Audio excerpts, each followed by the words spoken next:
अस्सलाम वालेकुम दोस्तों, मैं ਤੁਹਾਡਾ ਮੇਜ਼ਬਾਨ ਮੁਹੰਮਦ ਸਾਜਿਦ ਵਿਰਕ। ਤੁਸੀਂ ਵੇਖ ਰਹੇ ਜੀ YouTube ਚੈਨਲ ਮੇਰਾ ਸਾਈਵਾਲ ਟੀਵੀ। ਅਸੀਂ ਵੀਰਾਂ ਵਾਸਤੇ ਹਰ ਰੋਜ਼ ਅੱਛੇ ਤੇ ਖੂਬਸੂਰਤ ਜਾਨਵਰ ਦੀ ਵੀਡੀਓ ਲੈ ਕੇ ਹਾਜ਼ਰ ਹੋਈਦਾ ਰੋਜ਼ ਦੀ ਨਿਸਬਤ। ਅੱਜ ਫਿਰ ਇੱਕ ਬੜੇ ਪਿਆਰੇ ਤੇ ਅੱਛੇ ਜਾਨਵਰ ਲੈ ਕੇ ਹਾਜ਼ਰ ਹੋਏ ਹਾਂ। ਉਮੀਦ ਕਰਾਂਗੇ ਤੁਹਾਨੂੰ ਸਾਡੇ ਅੱਜ ਜਾਨਵਰ ਦੀ ਵੀਡੀਓ ਪਸੰਦ ਆਏਗੀ। ਇਸ ਤੋਂ ਪਹਿਲੇ ਕਿ ਤੁਹਾਨੂੰ ਜਾਨਵਰ ਵਿਖਾਈਏ, ਸਭ ਤੋਂ ਪਹਿਲੇ ਸਾਡੇ ਚੈਨਲ ਨੂੰ ਕਰੋ ਸਬਸਕ੍ਰਾਈਬ, ਨਾਲ ਹੀ ਲੱਗੇ ਬੈਲ ਆਈਕਨ ਨੂੰ ਕਰੋ ਪ੍ਰੈਸ, ਤਾਂ ਕਿ ਸਾਡੀ ਨਈ ਆਉਣ ਵਾਲੀ ਵੀਡੀਓ ਤੇ ਨੋਟੀਫਿਕੇਸ਼ਨ ਸਭ ਤੱਕ ਵੀਰਾਂ ਤੱਕ ਪਹੁੰਚੇ। ਅੱਜ ਅਸੀਂ ਪਹੁੰਚੇ ਹਾਂ ਬਾਊ ਚੌਧਰੀ ਜ਼ੁਲਫਕਾਰ ਵਿਰਕ ਬਾਊ ਦੇ ਡੇਰੇ ਤੇ। ਮਾਸ਼ਾਅੱਲਾ ਫਿਰ ਸੇਲ ਵਾਲੇ ਜਾਨਵਰ ਲੈ ਕੇ ਆਏ हैं। 3 ਜਾਨਵਰ ਨੇ ਸੇਲ ਵਾਲੇ। ਕਾफ़ी दिन ਹੋ ਗਏ ਸੀ ਵੀਰ ਆਂਦੇ ਸੀ ਸੇਲ ਵਾਲੇ ਜਾਨਵਰ ਨਹੀਂ ਆ ਰਹੇ। ਅੱਜ ਅਸੀਂ ਸੇਲ ਵਾਲੇ ਜਾਨਵਰ ਆਏ हैं ਤੇ ਸਾਡੀ ਵੀਰਾਂ ਦੀ ਰਿਕੁਐਸਟ ਹੈ ਕਿ ਸਾਡੀ ਵੀਡੀਓ ਨੂੰ ਸ਼ੁਰੂ ਤੋਂ ਲੈ ਕੇ ਐਂਡ ਤੱਕ ਲਾਜ਼ਮੀ ਵੇਖਿਆ ਕਰੋ। ਫਿਰ ਵੀਰ ਐਂਡ ਤੱਕ ਵੀਡੀਓ ਨਹੀਂ ਵੇਖਦੇ, ਬਾਅਦ 'ਚ ਫਿਰ ਫੋਨ ਕਰਕੇ ਪੁੱਛਦੇ ਨੇ ਵੀ ਨਸਲ ਕਿਹੜੀ ਹੈ, ਇਹਦਾ ਰੇਟ ਕੀ ਹੈ, ਇਹਦਾ ਦੁੱਧ ਕਿੰਨਾ। ਸਾਡੀ ਰਿਕੁਐਸਟ ਹੈ ਕਿ ਸਾਡੀ ਵੀਡੀਓ ਨੂੰ ਸ਼ੁਰੂ ਤੋਂ ਲੈ ਕੇ ਐਂਡ ਤੱਕ ਲਾਜ਼ਮੀ ਵੇਖੋ। ਤੁਹਾਨੂੰ ਜਾਨਵਰ ਨੰਬਰ 1 ਵਿਖਾਣੇ ਆ, ਤੁਹਾਨੂੰ ਖੋਲ੍ਹ ਕੇ ਵੀ ਚੈੱਕ ਕਰਾਵਾਂਗੇ, ਤੁਹਾਨੂੰ ਫਿਰ ਵੀ ਚੈੱਕ ਕਰਾਵਾਂਗੇ। ਮਾਸ਼ਾਅੱਲਾ ਜੀ, ਛੋਟਾ ਛੋਟਾ ਸਿੰਘ ਜੇ ਵੇਖ ਸਕਦੇ ਜੀ ਤੁਸੀਂ ਕੈਮਰੇ ਦੀ ਨਜ਼ਰ ਦੇ ਸਾਹਮਣੇ। ਛੋਟਾ ਛੋਟਾ ਕੰਨ, ਨਸਲ ਜ਼ਾਤ ਗਾਂ ਦੀ ਬੜੀ ਹੈ। ਥਣ ਵੀ ਮਾਸ਼ਾਅੱਲਾ ਬੜਾ ਪਿਆਰਾ, ਹਵਾਨੇ ਦੀ ਕੁਆਲਿਟੀ ਵੀ ਲਾਜਵਾਬ। ਬਾਕੀ ਤਸੱਲੀਆਂ ਕਰਾਵਾਂਗੇ ਮਾਲਕਾਂ ਤੋਂ, ਇੱਕ ਕਿਹੜੀ ਨਸਲ ਹੈ, ਕਿੰਨਾ ਦੁੱਧ ਦੇ ਰਹੀ ਹੈ, ਬਾਕੀ ਸਭ ਕੁਝ ਮਾਲਕਾਂ ਨੂੰ ਪੁੱਛ ਕੇ ਦੱਸਾਂਗੇ। ਖੋਲੀ ताज़ा सूई जे, मगर इनके बच्चा जे, सोहना जानवर माशाअल्लाह जी, खूबसूरत ही तौर लम्मा।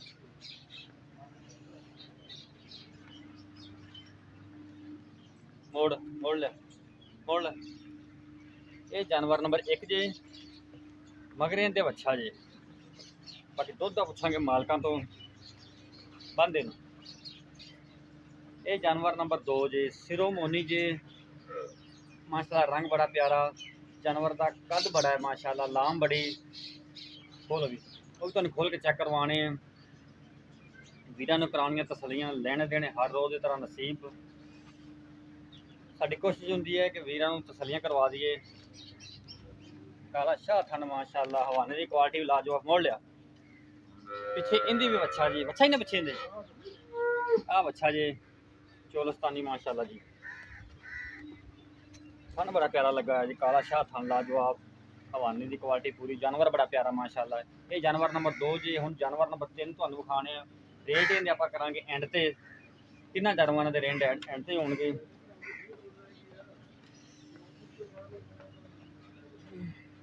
जानवर नंबर 3 भी बड़ा प्यारा ते खूबसूरत। मोड़ ला कैमरे तो डरदा पिया जी। जानवर नंबर 3 भी तुहाडे सामने चल पाने नूं। जानवर तुसीं वीरां ने वेख लए। हुण करदे मालकां नाल गल्लां, उन्हां नूं पुछने, डिटेल लैने ते करदे गल्लां सांझियां सारियां। बंद इत्थे नाल। अस्सलाम वालेकुम सर। वालेकुम सलाम। सर जी की हाल चाल ने? अल्लाह करम जनाब, तुसीं सुनाओ। अल्लाह दा शुक्र जी। बड़े अरसे बाद सेल लवाई दी, शहर है कित्थे एवरेज इन्हां दे? बस सेल दा काम टाइम ही नहीं लगदा, जानवर आंदे जांदे सेल हो जांदे सी। माशाअल्लाह जी, ठीक हो गए।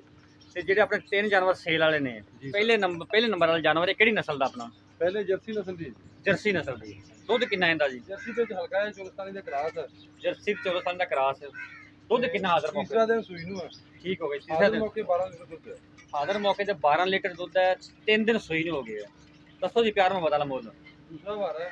दूसरा वारा। पीछे दे बच्चा। बच्चा केड़ा इन्हां दा? पीछे दे बच्चा आ बच्चा जी देख लो जी। हाँ जी दसो जी प्यार में बता ला मोल। मबता वाला 2,40,000 रुपया जी। 2,40,000 मबता करके। जानवर नंबर 2 किहड़ी नस्ल का जानवर अपना? ये चोलस्तानी दे फ्रीजन दा क्रॉस है जी। चौलस्तानी फ्रीज किनवे सूए? ये दूजा वार है जी। दूजा वारा। कितने दिन सूई नहीं हो गए ने? सूई नूं हो गए जी इहनूं 15 दिन। 15 दिन सूई हो। दुध कितना इस टाइम? 12 लीटर। 12 लीटर दुध। थले इंदे की है?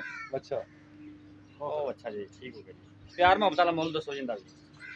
इनदा जनाब 2,30,000 रुपया। 2,30,000 रुपए बता ला मोल। जानवर नंबर 3 ये किहड़ी नस्ल का जानवर अपना? ये देसी ते बलैती दा क्रॉस है। देसी तो वलैती दा क्रॉस। किनवे सूए? आंदी वन खंड देखो ना जी। हाँ जी आंदी बिल्कुल बिल्कुल चंगी दिन है, कढ़दी वैड। ये भी दूजा वार है। दूजा वारा। कितने दिन लेंदी है? ये हुण लैन ते आवे ते भावें 10 दिन लै जावे ते भावें उस को देड़ी पहले सूप इंदी की पता लगदा जी। ठीक हो गया जी। इनकी की डिमांड है? इनदी डिमांड 1,70,000 रुपया। 1,70,000। अच्छा, अगर तिन्ने जानवर कोई अपने लेना चाहे ਇੱਕੋ ਪੁੱਠੇ ਨਾਲ ਤਿੰਨੇ ਜਾਨਵਰ ਤੇ ਕੀ ਹੋਵੇਗਾ ਮੁਹੱਬਤ? ਤਿੰਨੇ ਮਤਲਬ ਘਾਟਾ ਵਾਧਾ ਨਹੀਂ ਹੋਣਾ। ਹਾਂਜੀ ਜਿਹੜੀ ਸੇਲ ਵਾਲੀ ਗੱਲ ਜਿਹੜੀ ਹੈ ਬਿਲਕੁਲ ਜੀ। ਕਿੱਥੇ ਲੈਣਾ ਚਾਹੇ 1,95,000 ਦੇ ਪੁੱਛਣਾ ਤਿੰਨੇ ਗਾਵਾਂ ਦੇ ਦਾਂਗੇ। ਤਿੰਨੇ ਗਾਵਾਂ ਅਗਰ ਕੋਈ ਲੈਣਾ ਚਾਹੁੰਦਾ 1,95,000 95,000 ਦੇ ਪੁੱਛਣਾ। ਕੋਈ ਮੁਹੱਬਤ ਇਹਨਾਂ ਵਿੱਚ ਹੈਗੀ? ਇਹ ਤਾਂ ਮੁਹੱਬਤ ਵਾਲੀ ਗੱਲ ਨਹੀਂ ਛੱਡੀ ਜੀ। ਸੇਲ ਦਾ ਮਤਲਬ ਸੇਲ। ਠੀਕ ਹੋ ਗਿਆ ਜੀ। ਹਾਂਜੀ ਸੇਲ ਤਾਂ ਹੁੰਦਾ ਉੱਤੇ ਪੜ੍ਹ ਕੇ ਵੇਖਣਾ ਹੈ ਜੀ ਕੀ ਜੀ ਸੇਲ ਲੱਗੀ ਹੁੰਦੀ, ਬਸ ਜਿਹੜੀ ਚੀਜ਼ ਚੱਕਣੀ ਚੁੱਕ ਲਓ। ਬਿਲਕੁਲ ਜੀ। ਮਾਸ਼ਾਅੱਲਾ ਜੀ ਰੇਟ ਸੁਣ ਲਏ ਨੇ 1,95,000 ਜੇ ਅਗਰ ਕੋਈ ਤਿੰਨੇ ਲੈਣਾ ਚਾਹੁੰਦਾ ਹੈ। ਜਾਨਵਰ ਮੇਰੇ ਨੇ ਵੀਰਾਂ ਨੇ ਵੇਖ ਲਏ ਆ। ਸਾਡਾ WhatsApp ਨੰਬਰ ਨੋਟ ਕਰ ਲਓ, ਕੋਈ ਖਰੀਦਣਾ ਚਾਹੁੰਦਾ ਸਾਡੇ ਉਸ ਨੰਬਰ ਤੇ ਰਾਬਤਾ ਕਰ ਸਕਦਾ ਹੈ 0322 70 87 633। ਫਿਰ ਨੋਟ ਕਰ ਲਓ 0322 70 87 633। ਇਹੀ ਸਾਡਾ ਰਾਬਤਾ ਨੰਬਰ ਹੈ, ਇਹੀ ਸਾਡਾ WhatsApp ਨੰਬਰ ਹੈ। ਉਹਨਾਂ ਦੇ ਮੇਜ਼ਬਾਨ ਸਾਜਿਦ ਵਿਰਕ ਨੂੰ ਦਿਓ ਇਜਾਜ਼ਤ। ਅੱਲਾਹ ਹਾਫਿਜ਼।